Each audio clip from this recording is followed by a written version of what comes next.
দুনিয়ার মুসলমান গভীর মনোযোগ।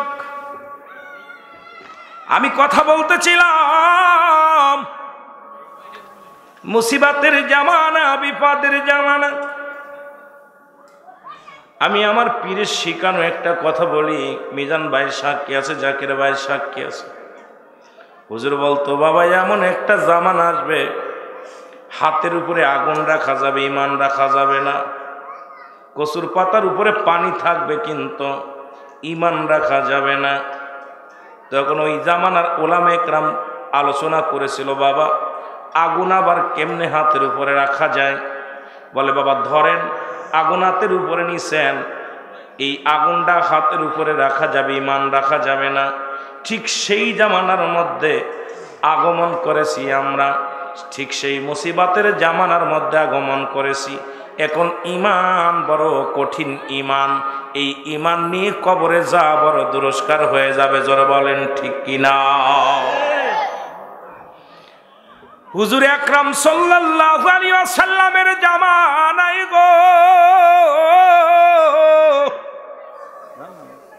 এক সাহাবী এসে বলে, ইয়া রাসূলুল্লাহ, ইয়া হাবিবাল্লাহ, দেখলাম একটা পাখির গায়ে লেখা রয়েছে কালেমা লা ইলাহা ইল্লাল্লাহু মুহাম্মাদুর রাসূলুল্লাহ।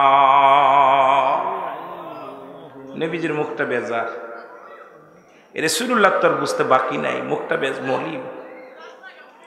আল্লাহর নবী ডাকতে বলে, সাহাবীর এর পরের হালাতটা বলো, তুমি তো কালেমা লেখা দেখলে এটা বললো, তার পরের হালাতটা বলো। সাহাবী বলে, ইয়া রাসূলুল্লাহ, ইয়া হাবিবাল্লাহ, ওই পাখির গায়ে সুন্দরভাবে লেখা আছে কালেমা লা ইলাহা ইল্লাল্লাহু মুহাম্মাদুর রাসূলুল্লাহ। কিন্তু নবী গো, ওই পাখিটার মুখ দিয়া ময়লা খায়। কি খায়? জোরে বলেন, ময়লা খায়। আমার নবী কয়, আমি দেখতেছি অচিরে একদল আলেম বাইর হবে, তাদের জবান থাকবে একরকম, অন্তর থাকবে একরকম। আজকে মুসলমান লিবাস লাগাইলেন ইসলামের, ইহুদিদের দালাল লিবাস লাগাইলেন তরিকাতের দুশ্মন। জোরে বলেন ঠিক কিনা? লিবাস লাগাইলেন আল্লাহর ওলির মুরিদ, অথচ মুরিদানদের মুরিদের পীরের সঙ্গে দুশ্মনী। এ মুসলমান, তৎকালীন জামানাও দুশ্মনের রাসূল ছিল, এখনো দুশ্মনের রাসূলের অভাব নাই। উপরের লিবাসটার মধ্যে কাবারের মধ্যে লাগায়া দিছে, যেমন একটা দোকানের মধ্যে লাগায়া দিছে, এখানে সকল প্রকার রোগের ঔষধ পাওয়া যায়। বলবেন ভাই প্যারাসিটামল আসেনি? কয় নাই। যেমন সাইনবোর্ড মার্কা লাগানো দোকান আর সাইনবোর্ড মার্কা লাগানো ওলামা একরাম বাংলার জমিনে ভরে গেছে। মুখে যেটা বলে অন্তরে তাদের নাই, মুখ দিয়ে বলে আমলের ভিতরে নাই। এই জন্য জাতি আজকে বিপদের মধ্যে আছে। জোরে বলেন ঠিক কিনা? দেখবেন দোকানের ভিতরে লেখা আছে এখানে সকল প্রকার রোগের ঔষধ পাওয়া যায়। জিগাইবেন যা পর দুইটা ট্যাবলেট নিয়ে বসে আছে। যারা বলেন ঠিক কিনা? আজকে আমাদের অবস্থা ঠিক একই রকম। আমাদের উপরের মধ্যে দাড়ির মধ্যে ইসলাম, টুপির মধ্যে ইসলাম, লিবাসের মধ্যে ইসলাম গো, পাগড়ির মধ্যে ইসলাম, কিন্তু অন্তরের ভিতরে মুনাফিক প্রবেশ করেছে। যারা বলেন ঠিক কিনা? অন্তরের মধ্যে মুনাফিক প্রবেশ করেছে। এই জন্য আল্লাহ বলে, হাবিবরে আপনার কদমের মধ্যেও যাব মিনান নাস। নাস শব্দের অর্থ মানুষ। নাস শব্দের অর্থ কি? মানুষ। আমার আল্লাহ ডাক দেখো, হাবিব ওই মানুষের মধ্যে এক দল আছে, অমিনান নাস মায়াকুলু, তারা বলবে আমান্না, তারা ঈমান আনছে বিল্লাহি, আল্লাহর প্রতি, বিল আখিরাতের প্রতি বিশ্বাস স্থাপন করছে। ওমা হুম বিমুমিনিন,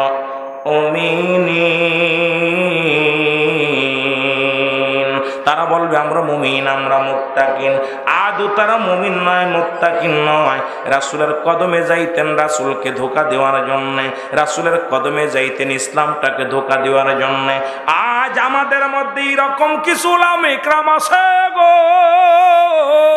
ও মুসলমান শুনে নাও, আমরা দুনিয়ার মানুষদেরকে ধোঁকা দিতেছি, সাধারণ পাবলিককে, সাধারণ জনগণকে ধোঁকার মধ্যে ফেলেছি।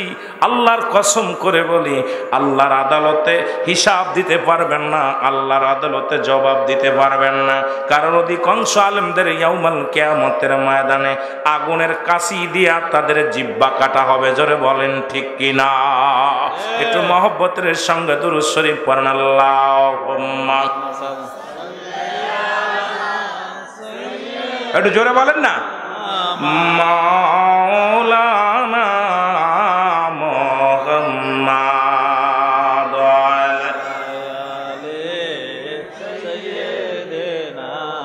ও তুমি ভাবছো কি রে মন, সময় ফুরাইয়া গেলে করলে না আমল। তুমি ভাবছো কি রে মন, সময় ফুরাইয়া গেল করলা না আমল। তুমি সময় ফুরাইয়া গেল করলা না আমল। আমার সঙ্গে বলেন, তুমি ভাবছো কি রে মন, তুমি ভাবছো কি রে মন, সময় ফুরাইয়া গেল করলা না আমল। তোমার সময় গেল করলা না আমল। দিনে দিন